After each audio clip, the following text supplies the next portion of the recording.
Servus, Männer, it's Red Pill Germany again. I'm on the way to have a little walk once again on Monday afternoon, as we do these days in Germany, obviously. But before I go there, I wanted to make a little comment or several comments on the tactical situation in the Ukraine in Eastern Europe, because some really peculiar things have happened there, in my opinion. And it is, well, once again, not surprised how it has been presented in our media, but I think it's worth to point out what that actually means and how far these lunatics in our mainstream media and our politicians and all these Twitter check marks that applaud them have gone. And the thing that I want to talk about today is the strategy, the tactics that the Ukraine is using in order to fight the Russian invaders. That is pretty interesting, I think, because it really, how should I say that? It reminds me, let's say, or there are some similarities to some historic precedents in Germany and also in Japan. And the way that these things were presented to me were, like in school, for example, when we talked about that stuff, that was much different. So, without further ado, what I'm talking about is, of course, that they were handing out weapons to civilians. I mean, you probably also saw those videos where they just had these dump trucks and they just dumped a couple of cases of automatic weapons, I think, and also of ammunition. And then they were just handing that out, right?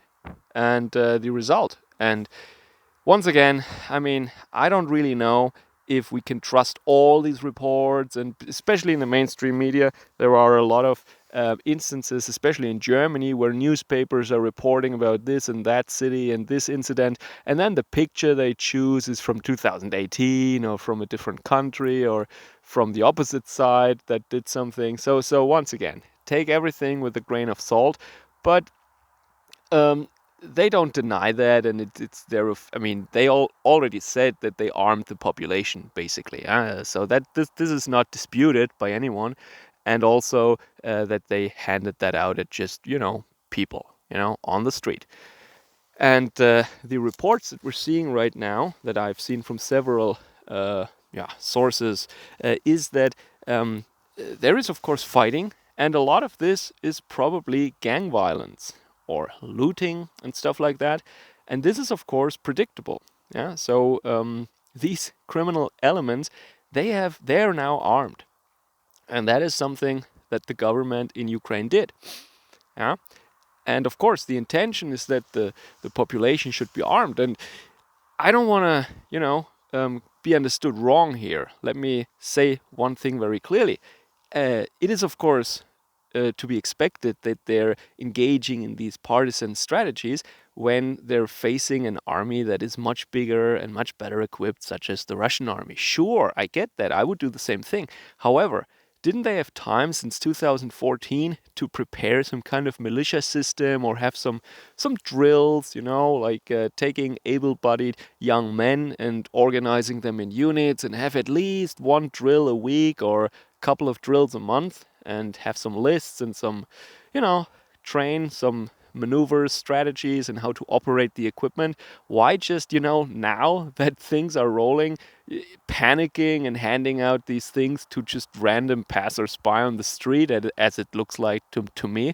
That is not how you do it. And they should have organized militias years ago. They were warned. I thought they were so scared of the Russians. Why didn't you organize militias then? That is very weird to me. Yeah. And the only victims that probably will be the civilians there and not some invading Russian. Yeah. Also, we've seen checkpoints that were set up where they then stop and brutalize people who break curfew. Very nice. But what I wanted to stress also is this order or this request from the side of the government to make these, how should I say that? How should I phrase that? These flammable bottles, yeah, these combustible materials inside of glass bottles and throwing them from the balconies and out of the windows on the Russians down below or something like that. Yeah, that is a stupid idea. Why? Well, you might hit a couple of Russians at first, but when word goes around, and by now, even without hitting a Russian, I think because of the internet, they know what to expect now. And what will they do when they see, I mean, the Russians now, when they're going through some street, trying to make progress in a city, um, and they see some civilian standing on a balcony or looking out of a window? What will they fear? They will fear being set on fire, of course, and they will probably open fire. Yeah, and that is escalating the situation. And once again, the only victims will be then civilians. But I, I have a feeling, I have this little hunch that this is exactly what the government wants in Kiev. They want to have these, yeah, photo ops or these bad press, this bad PR, as if that were even necessary now with the demonization of Russia that is going on. And I'm not going to say that it's unjustified, but I don't think it's necessary to make the Russians look even worse in the Western media right now. I mean, there is no more, work to be done on that front, I think. The media warfare, I mean.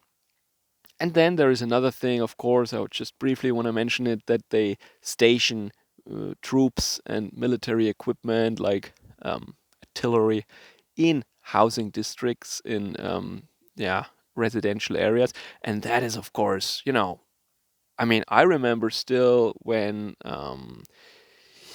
let's say Middle Eastern dictators or Middle Eastern countries did that when they were under attack by the Americans, for example, that they said, "Oh, this is the most evil thing you can do. I mean, they're hiding behind civilians. This is so evil." Ooh.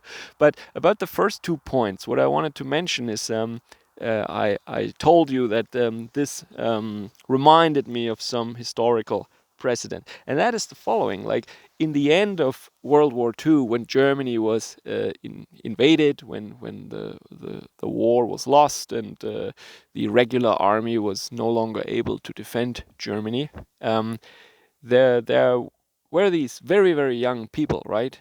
These little boys, like 12-year-old boys, and they had their little Boy Scout uniforms and some Panzerfaust or something. Yeah, and they were sent to guard bridges, and there are famous movies about that stuff. So to show the brutality and the insanity of war and such things. Yeah, and in school when we talked about that, that was basically um, shown to us as the epitome of evil. Like this is what a morally corrupt, really really bad dictatorship does, and this is singularity in history, and nothing even close to that happened before that, or it will never happen. It's evilness level 9,000, and everything else that you know about is maybe 230, and it will never top that, right? And in Japan also, like they had these little children, and I think they told them to make like bamboo spears and then charge the American GIs when they see them with their bamboo spears or something. And that was understandably so.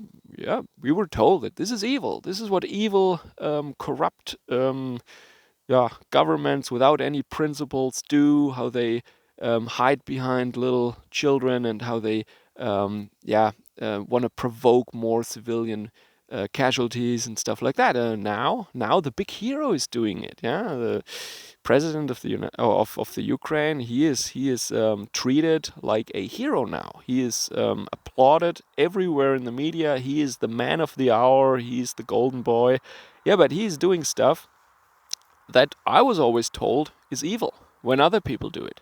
It's really interesting how relative these standards have become, and how basically everything that we were told in past decades or years that is absolutely bad and despicable is now the thing to do, and it just matters who does it and when and to whom, and there are no absolutes anymore, it seems.